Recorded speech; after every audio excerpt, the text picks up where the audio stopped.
We'll be celebrating the Interfaith Harmony Week in the first week of February. And this has come through with the resolution from United Nations organizations, and it was proposed by King Abdullah of Jordan back in October 2010. Has been an Interfaith Activities Week in the international context and international calendar, which will be permanent as far as the United Nations is concerned.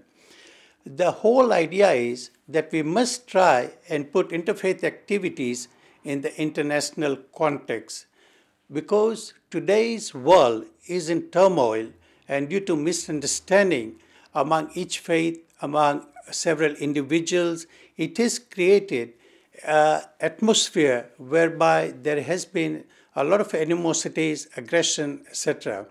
But if you can today bring about the understanding, the world will be a better and a safe place to live in. We must stay tuned with the core universal values with religion and spirituality by our shared values. The excessive consumerism has caused, in some instances, total breakdown of interpersonal misunderstandings, because the human being has no longing for inner peace but for sensual satisfaction. In Birmingham, we have got interfaith activities of the Faith Leaders Group, and is always striving for the common good, with demographic change coming about and increasing recognition of developing and migration in the city through mutual respect, which is so fundamental to the issues of living in harmony. This helps to build and strengthen the social bonds within the communities.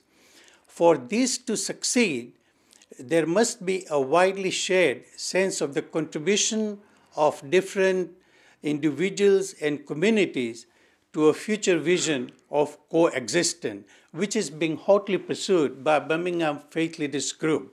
Interfaith humanity welcomes everybody without race, color, or creed, or gender. There is a divine spirit in all of us, meaning we are all children of God, and we must have mutual understanding, and respect is very important, thus achieving a compassionate and a cohesive society. Birmingham Faith Leaders Group comprises of world's major faiths and works with the government at all levels, working towards interfaith harmony, which was established in September 2001.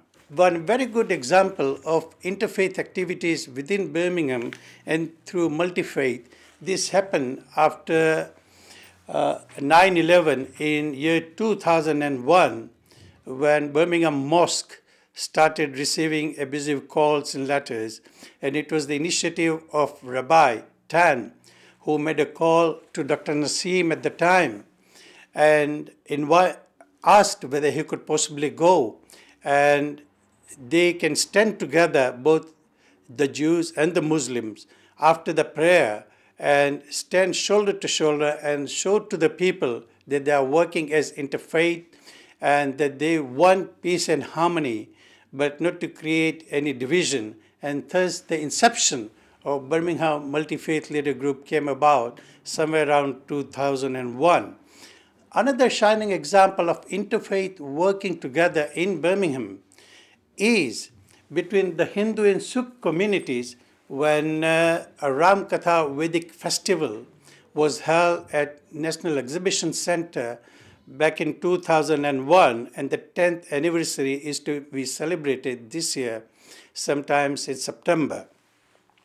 It was in spite of great restraints from respective communities from each side.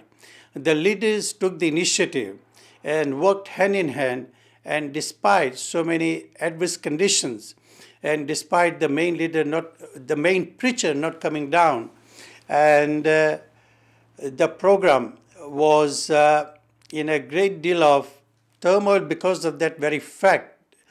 But in spite of all the constraints, all the hurdles, etc., both the communities worked hand in hand, and it can be regarded as one of the major achievements which will go down in the history of bonding and working together, and an interfaith activity which took place, which will be remembered forever between Hindus and Sikhs.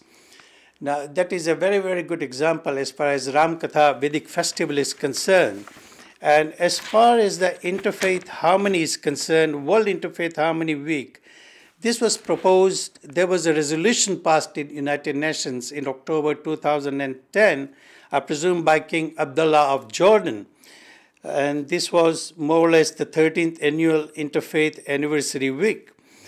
He placed an importance of the dialogue coming from different faiths and religions to share from their own traditions and convictions. And one of the core values of this particular resolution is love of God and love of one's neighbor. This in itself, if enacted properly and with proper understanding, can most certainly create the world to be a better place to live in. To unite around basic principles and to have love of God and love of neighbor as a core principle, it couldn't be anything better than that, to bring about the mutual respect for each individual, each faith, and each religion, no matter what diverse background you come from. And this was proclaimed in the first week of February of the Interfaith Harmony Week is now to be proclaimed in the first week of February of every year, and the World Interfaith Harmony Week between all religious faiths and beliefs.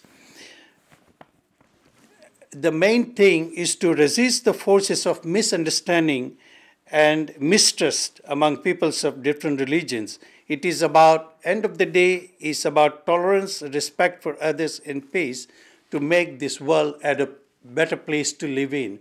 And I fully support and endorse, and I'm sure this message will spread right through the world through United Nations resolution.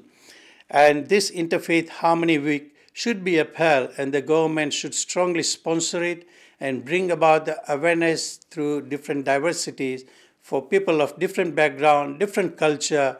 By the end of the day, we are all human beings. We must learn to respect, and if we have to live in peace and harmony, then we must get rid of misunderstanding and love each other.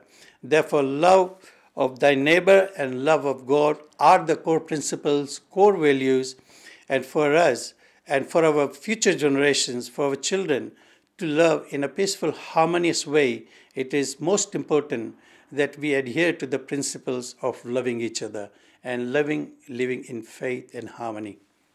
Thank you.